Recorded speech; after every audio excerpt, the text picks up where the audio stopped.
Buongiorno da Sicilia 24, i titoli.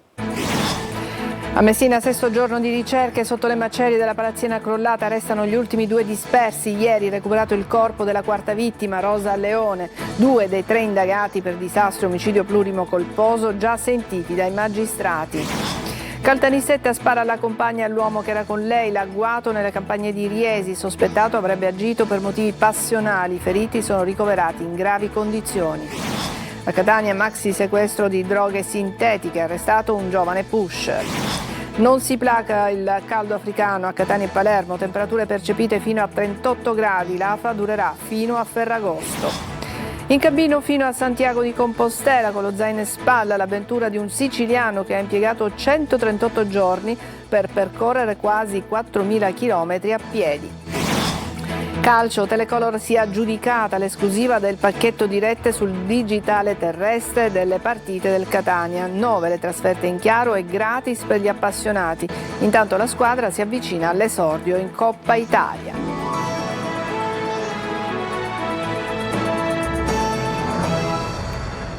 Bentrovati. A Messina è trascorsa una nuova notte di ricerche, la quinta dopo il crollo di giovedì della palazzina Pistunina. 4 le vittime accertate, si cercano gli ultimi 2 dispersi. Sentiamo il servizio. Quinto giorno di ricerche a Messina, si scava strenuamente tra le macerie della palazzina crollata a Pistunina. Sono 2 i dispersi da trovare, Santino Magazzù e il cingalese Lairu. Ieri è stato recuperato il corpo di Sara Leone, 75 anni. Nei giorni scorsi sono stati recuperati senza vita gli altri 2 suoi fratelli, Rosa e Carmelo, e anche Alessandra Frazzica, che lavorava come commessa nel negozio dei cinesi posto al piano inferiore. Proprio loro hanno raccontato attraverso il loro legale che già da tempo avvertivano strani scricchiolii e tremori, soprattutto negli orari dei lavori, tanto che avevano avvertito i proprietari che a loro volta li avevano rassicurati. Sul fronte dell'inchiesta sono 3 gli indagati per omicidio plurimo colposo. L'ingegnere Pietro Leone, 72 anni, progettista dell'edificio crollato, si è avvalso della facoltà di non rispondere. L'imprenditore Alessandro Panarello, che aveva preso in affitto dalla famiglia Leone i locali del supermercato al piano terra dell'edificio per aprire una macelleria, si è detto completamente estraneo alla vicenda. Terzo indagato è Pasquale Dalì, titolare dell'impresa che stava eseguendo i lavori. Il suo interrogatorio è stato rinviato a domani, in quanto l'imprenditore edile è rimasto ferito nel crollo ed è ancora ricoverato in ospedale per una frattura al setto nasale. Intanto il capo del Genio Civile di Messina, Santi Trovato, ha dichiarato che non risultano autorizzazioni in corso negli ultimi 3 anni sui lavori nello stabile crollato lo scorso giovedì. Sabato al Tribunale di Messina sarà conferito l'incarico per l'esecuzione delle autopsie e quello per gli accertamenti tecnici nell'ambito del crollo della palazzina di Pistunina. È giallo nelle campagne di Riesi, in provincia di Caltanissetta, dopo il ferimento di un uomo e di una donna a colpi di pistola. I 2 sono ricoverati in gravi condizioni. I carabinieri cercano il compagno della donna che avrebbe agito per motivi passionali. Sentiamo.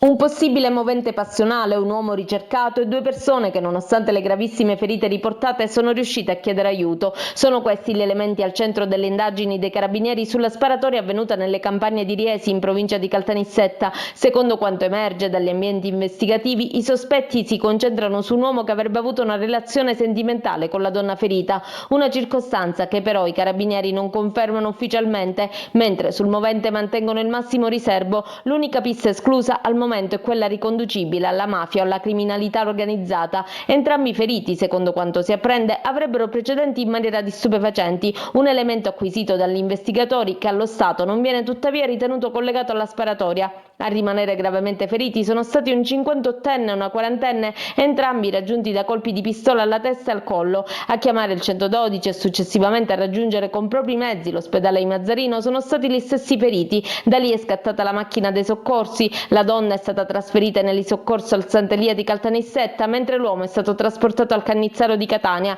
Intanto i carabinieri stanno ascoltando numerosi testimoni come persone informate sui fatti e proseguono senza sosta la caccia all'uomo ritenuto il principale sospettato, nel tentativo di fare piena luce su una vicenda ancora avvolta da molti interrogativi. 2 appartamenti trasformati, secondo gli investigatori, in vere e proprie case d'appuntamento. A Bagheria la polizia ha sequestrato gli immobili al termine di un'indagine che ha documentato oltre 900 accessi e portato all'iscrizione nel registro degli indagati di 8 persone per favoreggiamento della prostituzione. 2 appartamenti trasformati in case d'appuntamento è un'attività che secondo gli investigatori andava avanti da anni. È quanto ha scoperto la Polizia di Stato a Bagheria, dove su disposizione del GIP del Tribunale di Termini Imerese sono stati sequestrati 2 immobili ritenuti stabilmente destinati al favoreggiamento della prostituzione. L'indagine coordinata dalla Procura di Termini Imerese ha documentato oltre 900 accessi agli appartamenti, consentendo di identificare decine di clienti e di ricostruire il presunto funzionamento dell'organizzazione. Secondo gli investigatori, il giro d'affari veniva gestito attraverso annunci pubblicati su siti specializzati e contatti telefonici, con un sistema ben organizzato e operativo da tempo. Sono 8 le persone indagate per favoreggiamento alla prostituzione. Nel corso delle perquisizioni gli agenti hanno sequestrato telefoni cellulari, computer e altri dispositivi elettronici, materiale ritenuto utile per ricostruire i rapporti tra gli indagati e l'organizzazione dell'attività. Le indagini proseguono per accertare eventuali ulteriori responsabilità e definire tutti gli aspetti della vicenda. La sindaca di Marsala, Andreana Patti, ha bloccato il concerto del cantante neomelodico Daniele De Martino, previsto il 24 ottobre. Marsala, ha detto la sindaca, è profondamente segnata dalla storia della lotta alla mafia. Chi amministra questa comunità ha il dovere di garantire che gli spazi pubblici comunali siano sempre coerenti con i valori della Costituzione, della legalità e del rispetto delle istituzioni. A Catania sequestrati oltre 2 kg di cocaina, arrestato un 68enne. La Guardia di Finanza ha fermato l'uomo al casello autostradale di Catania San Gregorio durante un controllo. Il suo nervosismo ha spinto i militari a perquisire il veicolo, dove hanno scoperto in un vano nascosto nel cruscotto 2 panetti di cocaina per un peso complessivo di circa 2,1 kg. La droga, se immessa sul mercato e lo spaccio, avrebbe potuto fruttare circa 400.000 euro. L'uomo è stato arrestato in flagranza per detenzione e trasporto di sostanze stupefacenti. Il Tribunale di Catania ha successivamente convalidato l'arresto e il sequestro della droga. E a Catania, droga dello stupro e mini smartphone, forse destinati ai detenuti nascosti in casa. Un giovane pusher è stato arrestato per spaccio ed evasione dai domiciliari. Sequestrata anche un ingente quantitativo di pericolosi stupefacenti. Tonino De Mana. Doveva essere ristretto ai domiciliari ed invece era in giro insieme ad un amico mentre percorreva in scooter la via Balatelle. Un 21enne catanese noto alle forze dell'ordine è stato arrestato perché trovato in possesso di marijuana, hashish e droghe sintetiche. Il giovane ha subito ammesso di essere evaso dai domiciliari, ma il successivo controllo nell'abitazione di via Orsa Minore ha aggravato la sua posizione.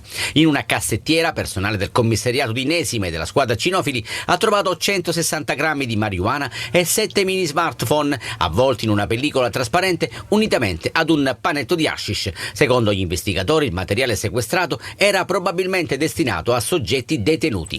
E il fiuto del cane antidroga Rex ha permesso di trovare in un sottoscala uno zaino strapieno di stupefacenti e droghe sintetiche, tra cui chetamina e pillole della temuta droga dello stupro, che può causare stati allucinogeni, effetti dissociativi, alterazioni della percezione e persino stati di sedazione. Il giovane, accusato di detenzione di sostanze stupefacenti ai fini di spaccio ed evasione, è stato rinchiuso nel carcere catanese di Piazza Lanza.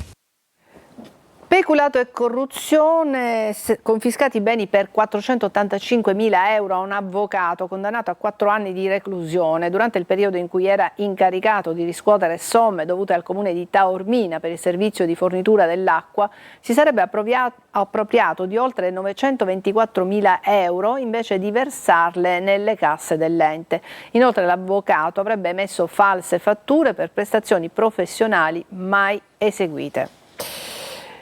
Una ventenne catanese picchia la madre, finiscono entrambe in ospedale. La sera prima la ragazza era stata aggredita dall'ex. Sentiamo. Il contesto è quello di una furibonda lite in famiglia per futili motivi, con una figlia ventenne che aggredisce la mamma 54enne, provocandole diverse ferite guaribili in 20 giorni. Lesioni anche per la figlia. Il fatto succede a San Giovanni La Punta nel Catanese. Devono intervenire i carabinieri, allertati da una richiesta di intervento per riportare la calma. Giunti sul posto hanno infatti messo in sicurezza la situazione richiedendo l'intervento del personale sanitario del 118. Personale che ha trasportato le due donne in 2 diversi ospedali del capoluogo etneo. Ma è al pronto soccorso dell'ospedale San Marco che questa vicenda assume tratti singolari. Nel nosocomio infatti viene trasportata la ventenne e lì, poco dopo, si presenta il suo ex fidanzato per avere sue notizie. Nonostante il giovane avesse fornito false generalità per cercare di eludere i controlli, viene ugualmente riconosciuto dai militari del nucleo radiomobile di Catania che lo arrestano per evasione. Evasione perché dalla sera precedente l'uomo era stato posto ai domiciliari perché ritenuto responsabile di gravi lesioni per avere picchiato proprio la sua ex ragazza. Non un'altra, ma quella stessa che era andato a trovare in ospedale e che era stata la protagonista della lite in famiglia a San Giovanni La Punta. Dopo gli accertamenti, la ventenne è stata denunciata per avere picchiato la madre, mentre per l'ex fidanzato è stato disposto l'accompagnamento in carcere. La procura di Gela ha aperto un'inchiesta sulle cause del decesso di un paziente di 60 anni morto all'ospedale Vittorio Emanuele. Sono stati disposti accertamenti tecnici con la nomina di un esperto per l'esame autoptico. Il fascicolo con 2 medici indagati è stato aperto dopo la denuncia dei familiari dell'uomo. A Gela andrà avanti il presidio con gli uffici istituzionali del comune trasferiti davanti all'ospedale Vittorio Emanuele. Il sindaco di Stefano, preso atto degli impegni assunti dall'assessore regionale alla salute Marcello Caruso, che ha garantito anche la realizzazione del nuovo ospedale, ha annunciato che andrà avanti finché non arriveranno nuovi medici e personale. Notti tropicali e caldo africano non mollano la presa sulla Sicilia, Catania e Palermo con il bollino rosso, temperature percepite fino a 38 gradi. L'AFA accompagnerà l'isola ancora fino a Ferragosto. È Catania la città record per le notti tropicali, un fenomeno che sta cambiando il volto del clima nell'area etnea, un tempo caratterizzato da una forte escursione termica tra il giorno e la notte, mentre oggi, anche nelle ore serali, la fa fatica a lasciare spazio al fresco. A pesare soprattutto il mare, con temperature superficiali molto elevate che continuano a rilasciare calore e umidità, rendendo difficile il raffrescamento notturno. Il tutto mentre la Sicilia è alle prese con l'ennesima forte ondata di calore. La Protezione Civile regionale ha diramato il bollino rosso per Catania e Palermo, il livello massimo di allerta per le ondate di calore con temperature percepite elevate e condizioni di disagio per l'intera popolazione. Ma quanto durerà? I modelli matematici proiettano questa ondata di calore fino alla settimana di Ferragosto, quindi questo caldo durerà ancora fino al periodo di Ferragosto, anche se sarà intervallato da qualche isolato sporadico temporale di calore che interesserà le aree interne montuose dell'isola durante le ore centrali del giorno. Per un vero cambiamento probabilmente dovremmo attendere fino a dopo Ferragosto, ma ovviamente si tratta solo di una linea di tendenza, ma probabilmente non prima di Ferragosto avremo un vero e proprio ricambio di masse d'aria. Per Palermo e Catania la temperatura percepita potrà arrivare a 38 gradi, meno caldo a Messina dove è previsto bollino giallo. Alta infine l'attenzione sul fronte incendi. Per tutta l'isola è stata diramata la preallerta arancione. A 19 anni dalla scomparsa degli imprenditori Majorana, padre e figlio, i familiari chiedono ancora verità e giustizia. Sentiamo. Il 3 agosto del 2007 l'imprenditore Antonio Majorana spariva nel nulla a Palermo insieme al figlio Stefano di appena 22 anni. La mattina di quel giorno i due si allontanarono da un cantiere di Isola delle Femmine lasciando detto che sarebbero tornati dopo mezz'ora, ma di loro non si sarebbero trovate più tracce, ad eccezione dell'auto chiusa in ordine parcheggiata a bordo strada. A 19 anni esatti dalla scomparsa la fondazione intestata ai due ha inscenato un sit-in in piazza Politeama a Palermo per chiedere verità e giustizia sull'accaduto. Rossella Accardo è l'ex moglie dell'imprenditore e madre di Stefano, che negli anni ha dovuto affrontare anche il suicidio dell'altro figlio, Marco. Io ogni giorno cammino sui carboni accesi, una graticola costantemente che lambisce ancora prima che il mio corpo, la mia anima. E qui parliamo davvero di una violenza che viene reiterata nei miei confronti. Intorno alla scomparsa si annida un vero e proprio giallo. Le indagini si sono concentrate sulla pista di un ricatto sessuale posto in essere da Majorana, che avrebbe usato un video compromettente per ottenere da un altro imprenditore la cessione delle quote di una società. In base a questa ipotesi gli investigatori indagarono per un presunto duplice omicidio attraverso lupara bianca, ma nessuna prova dirimente è mai stata trovata. Sullo sfondo storie di borghesia paramafiosa che sfiorano i vertici del potere politico di quei tempi, incrociando anche la latitanza di Matteo Messina Denaro. Dietro questa sparizione c'è la volontà di qualcuno, questo qualcuno ha curato la regia, chi blocca tutta la verità altro non è che coloro che sono stati oggetto di ricatto. E chi sono? Sicuramente figure altisonanti, sicuramente figure legate all'ambito imprenditoriale in senso lato. Per anni le indagini sarebbero state depistate attraverso falsi avvistamenti in Spagna, ma oggi vige la convinzione del duplice omicidio. Per questo la famiglia e la fondazione tornano a chiedere la riapertura delle indagini. Adesso una breve pausa, tra poco.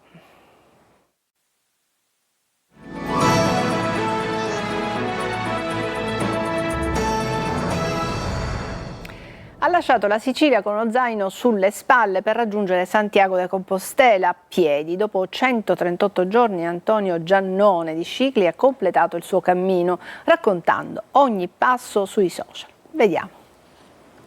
Mollo tutto, prendo lo zaino e inizio a camminare. Sogno questo momento da anni, sono mesi che mi alleno e adesso sta per diventare tutto vero. E così è stato. 138 giorni, 3.824 chilometri a piedi, migliaia di incontri.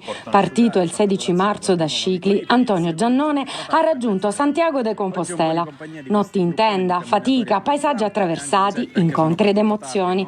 Tutto raccontato sui social come un video diario quotidiano, dove una comunità enorme di persone, grazie alle sue immagini, ha potuto sentirsi parte di quella strada. E per ogni giorno anonimo ce n'è un altro come questo, ad esempio, in cui sono ospitato da una signora dolcissima che mi accoglie in casa sua come mi conoscesse da sempre. Poi l'arrivo davanti alla cattedrale di Santiago e il tocco della conchiglia posta nella piazza, emblema dei pellegrini diretti alla tomba dell'apostolo Giacomo. Arrivare a Santiago è stata un'emozione straordinaria, soprattutto perché quando sono partito non avevo nessuna certezza che sarei riuscito in questa impresa, che sarei riuscito ad arrivare alla fine. Quindi quando sono entrato in quella piazza ho visto di nuovo passare davanti ai miei occhi tutto quello che è successo in questi mesi. Ma prima di ritornare a casa, un'ultima tappa lo attende. Adesso, come si può notare, sono ancora in cammino nei boschi della Galizia perché il viaggio non è finito, ma sono diretto a Finisterre per concludere in bellezza questo viaggio con l'ultimo tramonto sull'oceano alla fine della terra. Il viaggio di Antonio è giunto quindi al termine, ma quello che ha raccontato resterà negli occhi di chi, anche da lontano, ha camminato con lui. È andata in scena ad Agrigento la 21esima edizione del Premio Nazionale Sipario d'Oro, un evento voluto dal patron Lelio Castaldo che celebra le eccellenze italiane, premiando personalità che con la propria professione danno un contributo fondamentale al progresso della società. Tra i premiati di quest'anno c'è anche la nostra Lorena Dolci, giornalista di Telecolor, per aver raccontato il territorio con attenzione, sensibilità e profondo senso civico. Un premio speciale è stato dato inoltre alla signora Patrizia, la mamma del piccolo Domenico, il bimbo morto a Napoli dopo clamorosi errori del trapianto del cuore. Ancora una pausa e poi il calcio.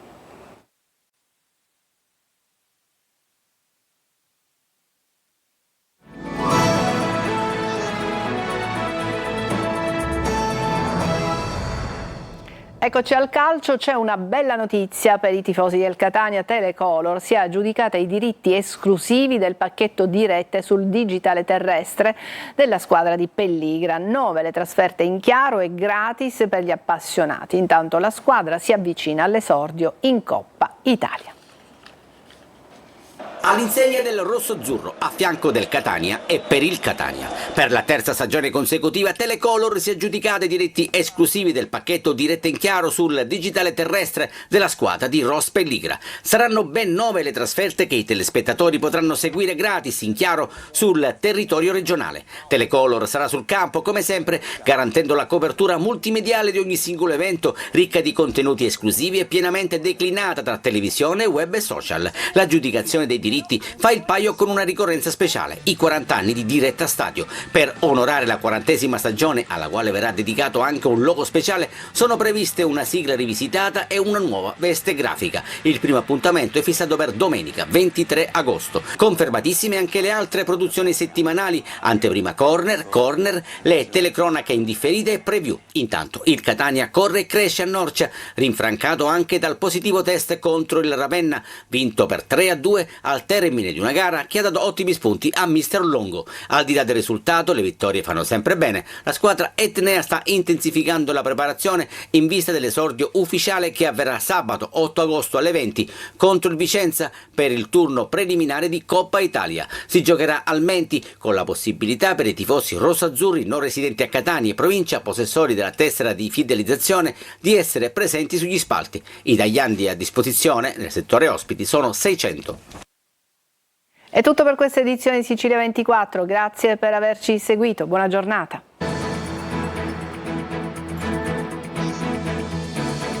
Entra nel mondo dell'informazione con l'app Sicilia Web. Resta sempre aggiornato con le news e le live in diretta.